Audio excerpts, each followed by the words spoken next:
এক উপজেলাতেই ৩,৪৫০ হেক্টর জমিতে লাল মরিচের আবাদ করেছেন চাষিরা। টানা বর্ষণ আর শিলাবৃষ্টিতে ফলন নিয়ে শঙ্কায় দিন কাটছে তাদের। পঞ্চগড়ের আটোয়ারী উপজেলায় এবার মরিচের বাম্পার ফলনের আশা করা হলেও তা আর হচ্ছে না। শিলাবৃষ্টিতে পচে যাচ্ছে পাকা আধা পাকা মরিচগুলো, আবার ঝোড়ো বাতাসে মাটিতে নুইয়ে পড়েছে শত শত গাছ।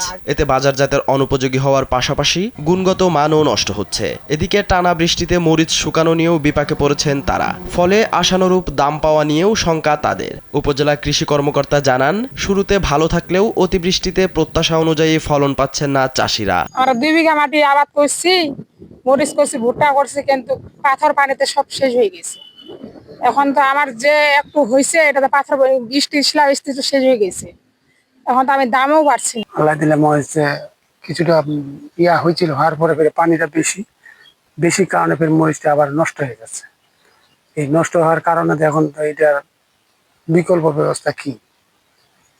আর মরিচ তো ঠিক মতো দাম আগের মতো আর যেটা ছিল বাজারে এখন দিন দিন কমে যাচ্ছে। আমি 1 বিঘা মাটি আবাদ করছি, মানে মরিচের ফল খুব কমে আছে, আবার পাথর পানি নষ্ট করছে, কিন্তু আবার শুকাইতে পারি না।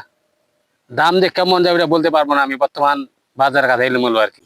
মরিচ আবাদ ভালো হয়নি, মরিচের বর্তমান দামও কমে গেছে, আর প্লাজে শিলা বৃষ্টিতে বহু নষ্ট হয়ে গেছে।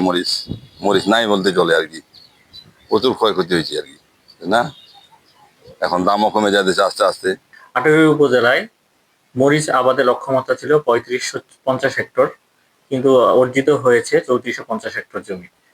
তো প্রোডাকশন ভালো ছিল, কিন্তু অতি সম্প্রতি শিলাবৃষ্টি ও ভারী বর্ষণে কিছু ক্ষতিগ্রস্ত হয়েছে, এবং এখন নিয়মিত বৃষ্টিপাত হওয়ায় কৃষক মরিচ শুকাতে পারছে না। কৃষি বিভাগ সবসময় কৃষকের পাশে থেকে মরিচ আবাদের বিষয়ে পরামর্শ দিয়ে যাচ্ছে।